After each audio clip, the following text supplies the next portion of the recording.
गोस्वामी तुलसीदास जी कहते हैं शरणागत के, प्रणत माने शरणागत के परिवार को भगवान पालते, चिंता न करो, चिंतन करो।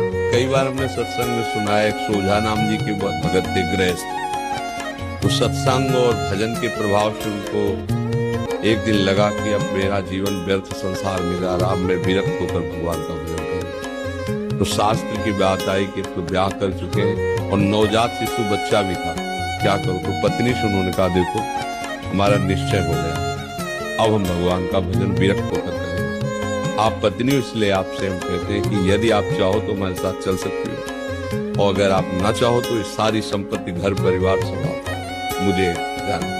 तो उनका मुझे संपत्ति सब नहीं चाहिए, मैं आपके साथ चलूंगा। बोले अपने साथ कुछ नहीं ले चलना होगा, मतलब कुछ नहीं तो कुछ नहीं। उनका ठीक है, पर उन्होंने गोद में अपने नवजात बच्चे को लिया, चल दिया। जब काफी दूर चले तो बच्चा लेके चलने में पीछे हो ही जाते हैं, तो पीछे मुड़ को देखा, उनका गोद में क्या है, उनका बच्चा।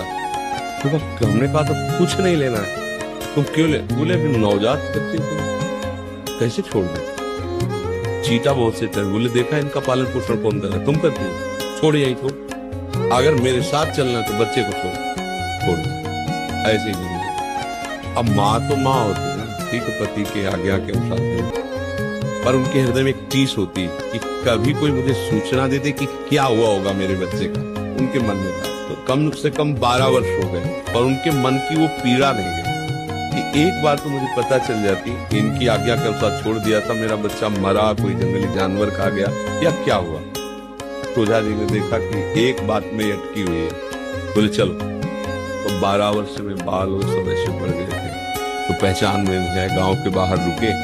गांव के लोग उधर से जो जाए तो बुलाया। बोले भैया यहाँ एक सोझा जी रहते थे, आप जान। बोले हाँ, बहुत अच्छे भजन करने वाले भगत थे।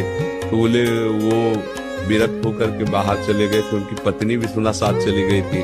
बोले हाँ, और उनका बच्चा भी था। वो इतने निर्दयी तो अपने बच्चे को जंगल में छोड़ दिया, पर भगवान की कृपा देखो, वो अपने आप बताने लगा, भगवान की कृपा देखो, राजा जो है सोझा जी का बड़ा आदर करते थे। तो जब सुना कि सोझा जी चले गए, तो राजा ने अपने सैनिकों को भेजा कि एक बार उनको रोको, हम बात करेंगे।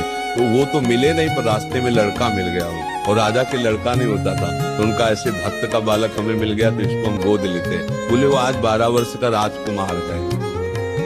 इसका चलो सीधे। बोले समझ गए, तुम चाहे जितना कमाती, चाहे जितना हम कमाते, वो उतला नहीं प्राप्त कर पाता, और भगवान के सारे छोड़ दिया तो राजकुमार वाला बैठा है। तो हम अगर अपनी चिंता खुद ढोएंगे तो परेशान हो जाएंगे, कुछ कर नहीं पाएंगे। तो अगर अपनी चिंता चिंतामणि प्रभु के चरणों में समर्पित कर देंगे तो बात बन